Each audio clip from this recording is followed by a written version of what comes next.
This is the No More Wasted Days podcast, and we're your hosts, Sarah Kaufman Bradstreet and Heather PG. Grab your favorite NA drink and listen as we share vulnerable stories so you never feel alone on your alcohol-free journey. And gain insights from us as we break down our most used tips and strategies that have kept us alcohol-free.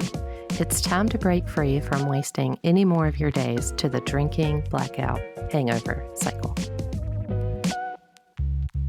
Welcome to another episode of the No More Wasted Days podcast. I'm your host, Sarah. And I am your other host, Heather PG. And we have a special bonus episode for you today. This is actually an episode that we recorded over a year ago. Yep. Sarah was on my podcast, Living My Breastless Life, and we thought we would share it with y'all as a little bonus. And we go over all about the 30-day alcohol-free challenge that you can actually enroll in right now. Dry January will be starting on January 1st, but enrollment is open till January 5th. So you're going to get to hear a little bit more about this in this episode. And you might be wondering why my sound quality isn't as good as it usually is, but I was wearing AirPods when we recorded it. So we apologize. We were still learning back in the past. Yep. Yeah. Come join us for Dry January and enjoy this episode on 30-day alcohol-free challenge. All right. Well, let the episode take it away now for you guys.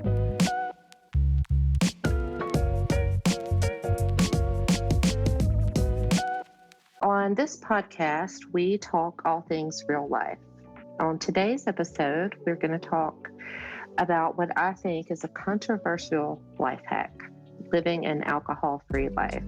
I believe this is in the top 5 best ways to live your best life. I know it was very instrumental for me in the beginning of my healing journey and has led me to honestly living my most authentic, best life. I have the pleasure to have Sara Kaufman Bradstreet here as a special guest today, who is the founder of No More Wasted Days. Hey, Sara, welcome. Hey, thank you so much for having me on.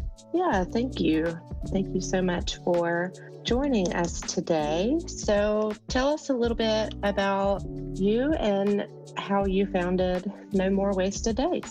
So 3 years ago, almost 4 years ago now, I was really in a strange place with my drinking, and I was drinking every day, but I thought it was this normal amount. I was drinking like 2 to 5 drinks every single weekday, but then the weekends were becoming a bender situation. And that felt a little out of control, and that part felt really off. But I was watching friends kind of do the same thing, or so I thought. And I just didn't know what to do because I was one of those people that started Googling, am I an alcoholic? How do you know if you're an alcoholic? And just so the listeners know, if you're Googling that, there may be an issue. I wish that would have popped up during my searches, because instead all these to-do lists, like not to-do lists, but checklists would pop up, and I would read through those, and I could find ways to say no to every single one of those things and be like, nope, that hasn't happened. Nope, that hasn't happened. And just kind of walk away from it and be like, oh, I must be okay. And I just was stuck in this cycle. I was drinking every night, and I would wake up each morning having a slight hangover or a major hangover. And I didn't really want to get outside help. I knew I needed to change, but I felt like what I needed to do was just get better at drinking, just become more responsible with my drinking, not drink so much. So I finally decided I would start with 30 days. I finally decided I would take a break for 30 days, and my husband actually initiated it. He had told me he thought he was going to totally quit drinking, and I was kind of sidelined by that because we were drinking buddies, and I was just like, oh, you can't come out with me with that information. Like, I don't know what to even do with that. And I finally decided, okay, I'll do this with him. And all honesty, I thought it would last like 7 days. I thought, we'll try this. We'll give it a little half-hearted try, and then we'll probably be back to normal. But something clicked this time, and it just stuck. And I started seeing all of these benefits. Like you said, the biggest life hack. I started seeing all these amazing things start coming my way because I wasn't drinking and I wasn't focusing on drinking, and I could see how alcohol had become the main focus in my life, which is so backwards because I have 2 kids, I have my husband. At the time I was a teacher, I had so many other things to focus on, but drinking was my main thing. And stepping away from alcohol with a 30-day break allowed me to see that. And then I started seeing those benefits, and they just started compiling and compounding on one another. And I wasn't telling anybody I was doing this. I was like, oh my gosh, I've tried to take breaks from alcohol before and I've always failed. So I don't want to tell people because I don't want to own up to failure again. So I'm just going to keep this between me and my husband. But somewhere around 2.5 months, I made a little Facebook post and just kind of I did a thing. I did one of those posts, even though I hate it when people write that. I was like, oh, I did a thing. And I haven't been drinking. And these are the benefits I've seen. And I just feel like my life has been changed. And I had so many people reach out to me on that post and just congratulate me and cheer me on. And I was like, oh my gosh, something I was so afraid to do, tell the world that I wasn't drinking. And then all this support came my way, and people hopping into my DMs and saying, how did you do it? Tell me more. And I was like, whoa, I was kind of blown away. And then all I did after that was I started posting at milestones. Like I made it to 100 days, 150 and 200. And I would make little Facebook posts. And then finally one October, I decided I'm going to do a sober October with my friends and family. I'm going to put it out there and I'll just see if somebody wants to do a challenge with me, and we'll do it through a Facebook group and we'll check in each day. And I had so many people join the challenge, and that's where it all kind of was born. Like people hopped in, and all we did in that first group was check in. There was nothing too exciting happening there, but I do still have friends that did that challenge with me, and they still tell me, I haven't drank since I did that challenge with you. Thank you so much. I know. And it was just one of those things where I was like, oh my gosh. And I made friends in that group. It was just a really cool thing. And I thought, I'm going to start doing this each month. So I did November, kind of the same laid back thing. And then I started recording videos. I thought I'll record some videos so people have something to watch each day. And I did that. And that's what became my 30-day alcohol-free challenge. And that's kind of how No More Wasted Days came to be. My husband and I started seeing that other people were having the exact same struggles we were. They were stuck in that place, what a lot of people call gray area drinking, of questioning their drinking, but not feeling like they wanted to find what is the normal outside help, maybe not do a 12-step program, or maybe just not feeling like that was the place for them. So I started sharing my story on TikTok. I started sharing my story on Instagram. And it has just grown to be this amazing community. It's amazing when you open up social media and people are commenting. Like I quit drinking 1 year ago, and it's because I saw one of your TikToks, and I don't know the person. And I'm just like, oh my gosh, what an impact. And I think that there's a lack of space out there where people feel heard, because it is such a shameful thing, which it shouldn't be. And I think so many of us feel so guilty about our drinking, and we don't want to admit it. So when somebody can be courageous enough or crazy enough to hop onto social media and say, hey, I was doing these things, and if you're doing them, you're not alone. It filled a space for a lot of people. So that's kind of how it happened and how it all came to be. And I've met amazing people like you through this. Oh, so thank you. Thank you. I'm so glad that we met and connected. When I found No More Wasted Days, it was really cool to just have a space to land where people talked about the reality of how much alcohol consumes your life. Or, often when you're thinking about making a big life change, like living alcohol free, you think you're the only person that's ever had certain thoughts. And to be a part of a community and to connect with others, you're like, oh, I'm not alone. Oh, you feel this way? It's very affirming. And, after doing the Google searches of, am I this? Or, getting mired up in some of the research that might be a little bit, questionably misinformation. Just hearing personal real life experiences of what folks are also going through when they're trying to cut back or do a 30-day challenge or quit drinking altogether, and just having a soft place to land that is not a 12-step program. So there's a lot of stigma around that program. I mean, no disparity to the program, but people think like, oh, if I quit, I have to go to AA. I mean, but in No More Wasted Days, there are all walks of life, all areas of exploration, like you said, gray area drinking, or folks who are super curious, or folks who are really struggling and are reaching out for support. So I'm so glad that you shared your personal story on Facebook, and it led to No More Wasted Days, which is how you and I met. So I love it. I also love the name. When I tell folks about it, I often get commented like, God, that's a great name. So yeah, that was one my husband and I brainstormed for. I feel like we were walking around for 2 weeks being like, well, what should we call it? And just throwing ideas out at each other, and a lot of times being like, no, that's terrible. And then somehow this one came, we were both like, that's it.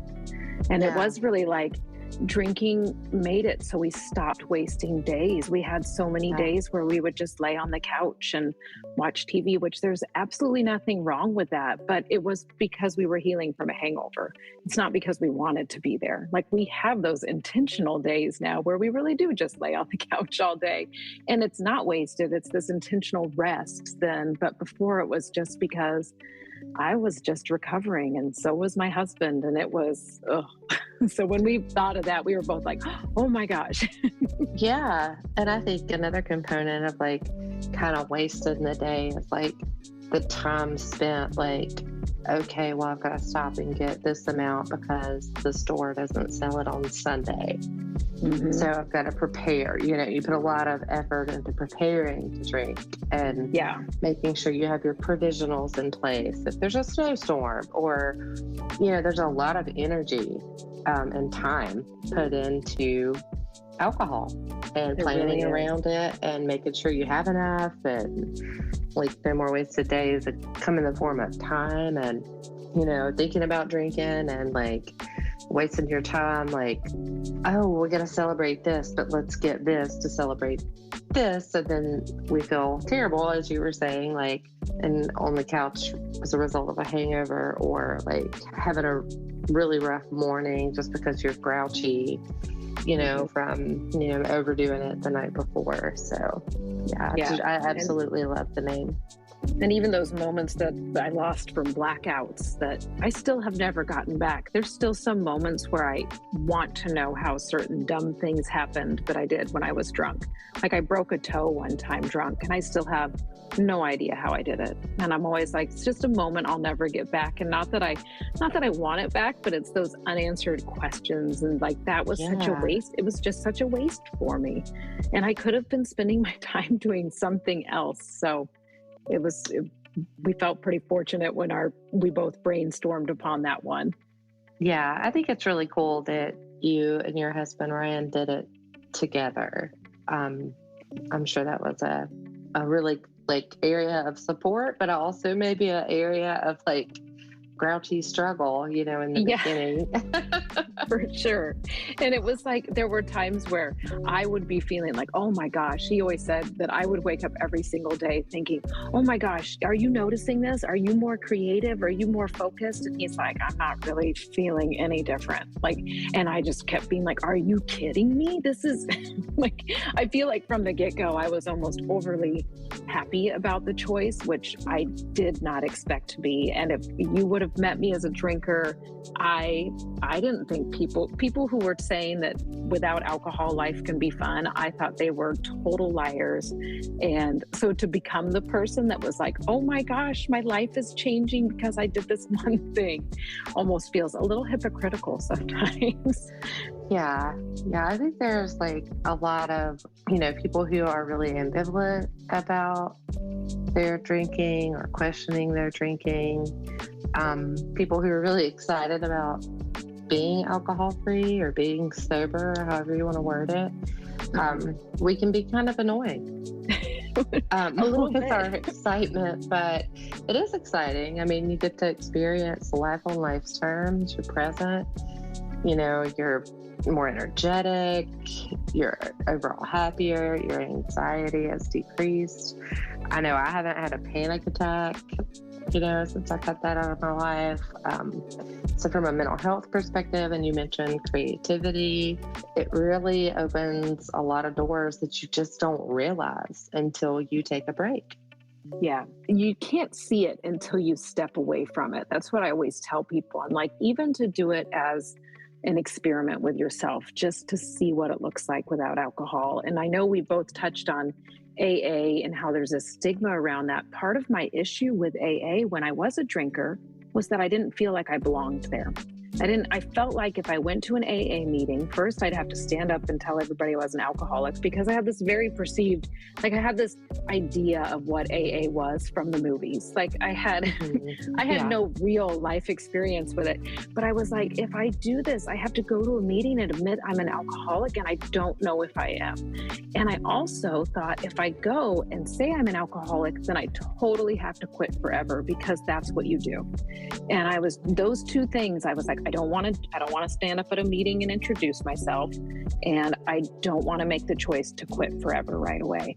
And that's why I think something like a 30-day challenge opens up this opportunity to people where they can say, all right, well, I'm going to do this, and I can just see. And then you really can go, oh, I do like my alcohol-free life better, or I don't because of this, or I wasn't able to do the 30-day challenge, so maybe now I do need to look at outside sources. It's just that jumping off point for a lot of people, and from people from, like you said, all different walks of life. So I never want people to think that I'm bashing AA. I just know where I was. And when I talk to other people, they're like, yes, that's exactly. And we have people in our group that go to Alcoholics Anonymous and do the challenge as well. Or maybe they started with the challenge and found out, okay, this isn't the support I need, but I need something more. So it was still the jumping off point for people. So with no more wasted days, what does a 30-day alcohol-free challenge look like? So I walk people through 30 days by sending them daily videos. So every day people get a brand new video delivered to their email, and it's about 5 to 10 minutes long. And I go through various topics that I was feeling in the beginning. And like I said, I initially recorded all of these when I was pretty newly alcohol free. So I'm so happy I did that. I have no idea why I felt this urge to do it. And it was just it was for friends and family, like I said, but all of the topics are so catered to people who are brand new to their alcohol-free journey. So now that I'm farther along in my journey, I actually went and re-recorded them all. And I was going to change some topics, and I actually looked at all of them and I said, this is exactly what people are walking through in those first 30 days. I changed one video when I went through. And I was like, wow. But I was able to go at it now with more experience in my alcohol-free life and working with other people who have more experience. So it was a really fun process to do. But you get these videos that help you understand why you're having sugar cravings in the first week, and how do you tell your friends that you're doing this, or do you need to tell your friends? And how do you start looking beyond the 30 days? How do you start future casting? That was the one thing that I re-recorded, because we talk about it so much on our weekly calls, like stepping into your new alcohol-free persona and realizing that you can become so much more than you ever thought. So those videos are part of it. You get the daily email from me as well. And we have a 30-day printable journal that walks you through mindset work, which was huge for me. I always tell people that I do think that was the one reason it stuck for me, is because I started a daily gratitude journal and I started doing daily affirmations. And that piece for me really helped me step into the mindset of a non-drinker, which is something I never did before when I had tried to step away from alcohol. And then I help people learn how to visualize so they can start becoming more solid in stepping into a social event and going through a visualization process before they do that social event. And then I offer knowledge that really helped me in the beginning. The idea that alcohol doesn't actually help your anxiety, And the idea that alcohol is poison, which I feel so stupid that I didn't know that as a drinker. And I didn't know it was a cause of so many health issues. Like I thought it was a liver, like it's bad for your liver. That's what I thought. And drinking self was like, that's probably fine. Like it's bad for everyone else's liver. Like I would always have an excuse. And when I actually started doing the research and I was like, oh my gosh, it is so bad for us. So I just put all of that in, all the stuff that I really felt in my first 30 days. And I got it all in to 30 days for members that go through the group. And beyond that, we have an online community. And then we even have our personal message thread. And some people opt to join in on weekly group calls too. I think that's awesome. I think it gives a real life perspective and approach. And I love to hear you talk about mindset and, the tips of how to approach social situations, because people almost act like, oh, you're not drinking? Yeah. Are you okay? Is this forever? Like almost like something's wrong with you. Or like there has to be an excuse, like, well, oh, surely she's on a medication, or is she pregnant? Or like the strangest like responses sometimes. But I think that's really people exploring maybe their own relationship with alcohol sometimes. For sure. And the fact that it's so permeated in our culture. Yeah, because why would somebody choose to not drink? Like, that's crazy, right? Right. It's just such a bizarre concept to not put ethanol in your body. Yeah. And it's so funny because it was the thing that, like, I was so afraid, oh my God, people are going to ask me why I'm not drinking. And I thought people are going to think I'm pregnant. I'm going to have to tell everybody I'm not. Like, it was those ridiculous thoughts that you have when you're stuck in the drinking world, because I don't know, your drinking brain is just so much different than your real, authentic brain. And it just sitting there going, oh, well, if you quit, you're going to have to tell all your friends, and none of your friends are going to like you anymore, which is not true. You may find out that some people are not your people, but I mean, how many people have actually questioned your drinking? It does happen, but I mean, I thought it was going to happen daily with the fear that I had towards it. And it honestly doesn't happen as much as we think it's going to happen. Yeah, I think we may catastrophize it a little bit because of our own anxiety. And, doing those first couple of social events, like you build the muscle in your brain and in your vocabulary to like train your brain that like, no, I just don't drink. Yeah. And people are like, okay. And, people are then off to somebody else or themselves. That's just the nature of people. So. Yeah, and there definitely are those outliers who are really pushy about why aren't you drinking? And I always just remind myself, we're holding up a mirror to them, and it can be really threatening when you tell somebody that you don't drink when they're questioning their own relationship with alcohol. Those are some of the things I definitely walk through, reminding people when you're quitting, it can be a big shock to people. So even if they do question you, here's some ways to handle it, and handle it with grace. And because that is not always my strongest suit. I'm somebody who will jump to a conclusion that, oh, they don't like me because they're questioning it, but it may just be because they're gathering information themselves. Absolutely. What do you think are some of the biggest struggles that folks experience during the 30-day alcohol-free challenge? So many different ones. I think one I hear a lot is that people are bored in the beginning. They don't know what to do because, like we said, you end up having so much time, which is a blessing. But in the beginning, it almost feels like a curse because you're so used to your drinking life. You get home from work, you open your beer or pour your wine or whatever you have, and then that kind of starts making your mundane life feel a little more exciting and makes you get through the evening a little faster. And I know for a lot of people, they'll say, well, I'm just so bored, so I don't know what to do. So we talk a lot about what are some different hobbies you can start exploring? What is a way you can make a plan when you get home, of really planning out your evening so you know what's going to happen and you know that drinking isn't an option. That's one that I definitely hear from people. And then people who are with a partner and their partner decides to not quit with them or to maybe not support their journey, which this one is always really hard for me to help people with, just because I was super fortunate that my husband decided to do this and I followed along with him.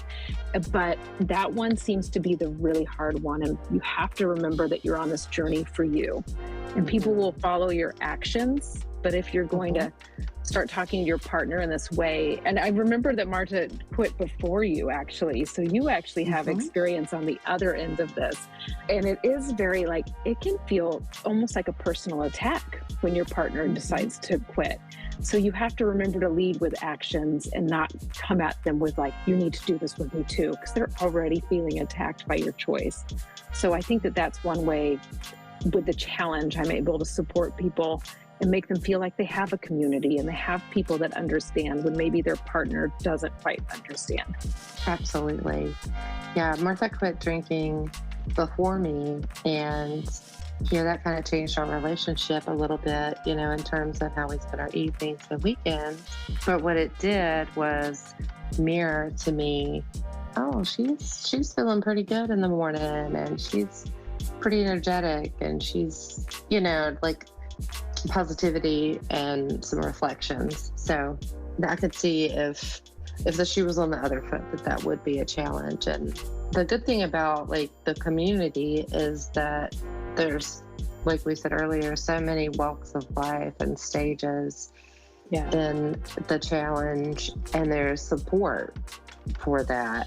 And really any obstacle that people face, in my experience, being a part of this group for so long, that there's almost not a question that someone can't provide support around, or a possible solution, or a suggestion, or a tip, or a trick, or some insight. And I really think that's the importance of the support and the connection in the community. For sure. And it is when I can't say that I've had personal experience with someone, there, like you said, there is always somebody that has had that experience and going to totally say, well, this is what happened with me, and this is how I worked through it, and here are some tips and strategies that you can put in place. Additionally, it's really cool because it doesn't have to be associated with Facebook. I mean, even though there is a Facebook component, folks can join if they don't do social media, because I know that can be an issue for people, or it's not people's cup of tea, so to speak, social media. So there's that component. And you live on the West Coast, I live on the East Coast, and you and I have become really close, so we've never met in person. And and being a part of the community and helping others, and I've met a really, really good friend who actually lives in the state that I live in. And it's just really cool how, you find your people on your healing journey. And when you cut out certain things in your life and embrace other opportunities, and you open your mind, you're just inviting more goodness. That's one of the parts that I love a lot about the group.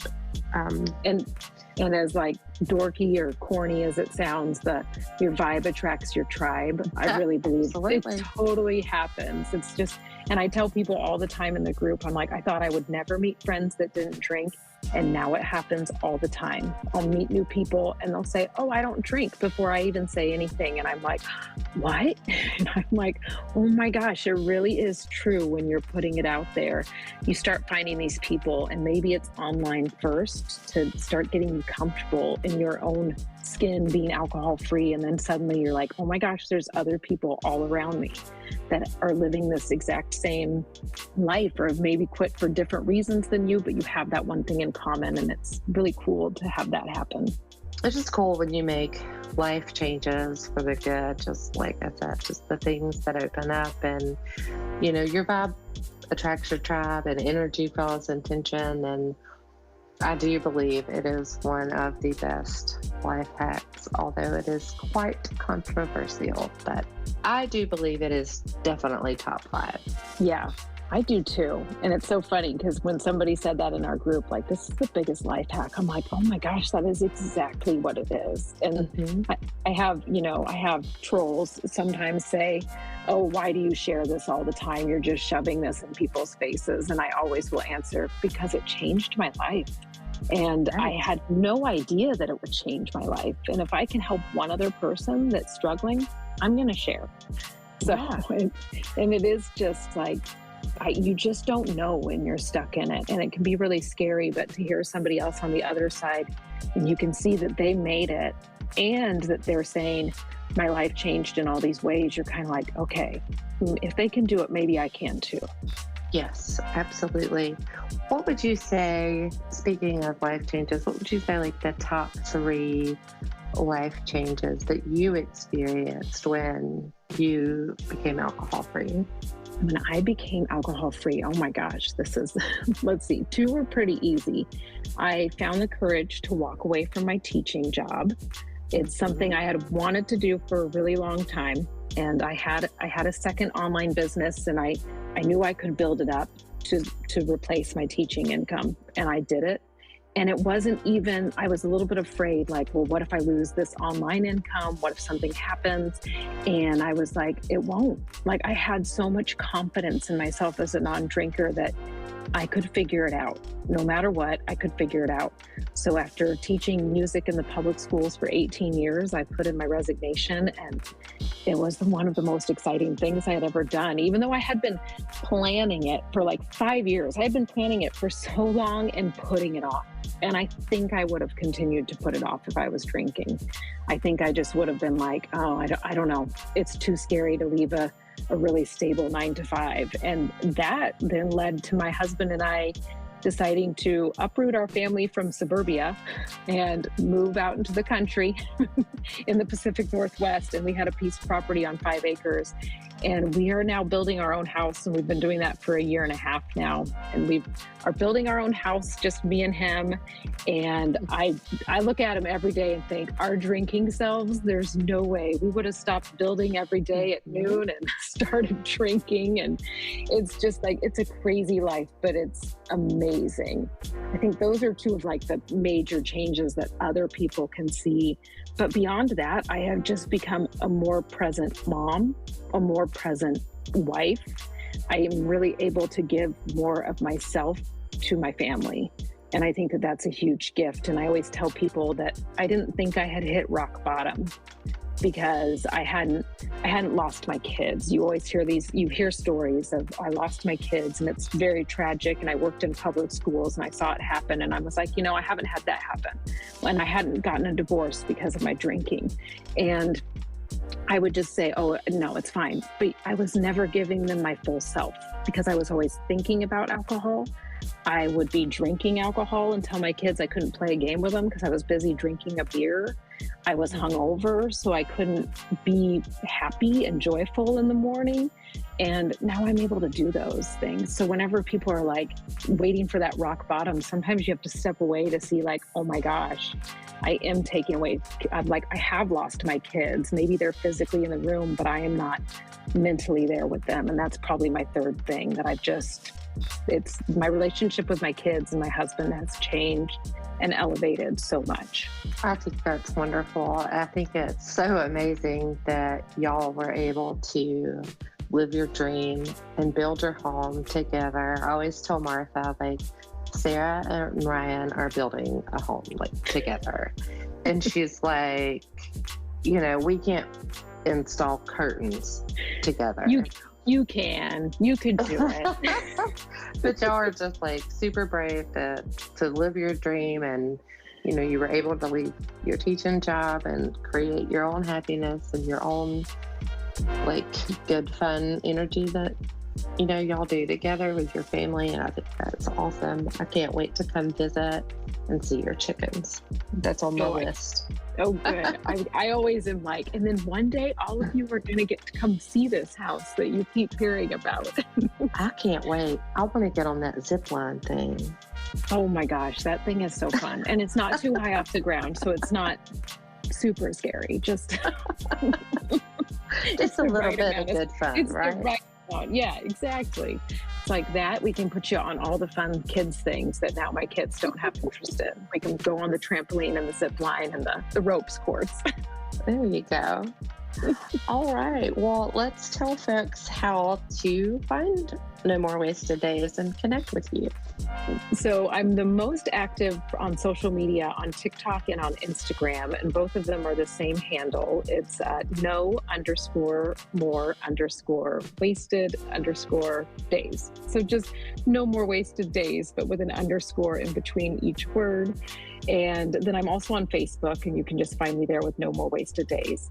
And I think those are my main ways to find me. And then I also have a link to 10 mantras that I used when I was newly alcohol free. And I'll be sure to give you the link to that, because if people grab those 10 mantras, then they're automatically added to my weekly newsletter where I send out 2 emails a week. So if that's something that your listeners are interested in, I'll give you the link for that. Awesome. Wonderful. I'll make sure that I post all this information in the show notes so people can check it out if they're curious. I'm really glad that you joined the show today. It was so much fun to talk with you about No More Wasted Days. Talk to you. So thank you. Thank you so much. And I'd love to have you back to further talk about alcohol-free life. I hope everyone enjoys this episode. If you have any questions about No More Wasted Days, check out the show notes, and I'll link access to No More Wasted Days on my social media. And of course, if anybody wants to reach out to me directly, I'll send them your way, Sara. You have a beautiful day. I hope everyone listening also has an awesome day, and thanks for joining this episode.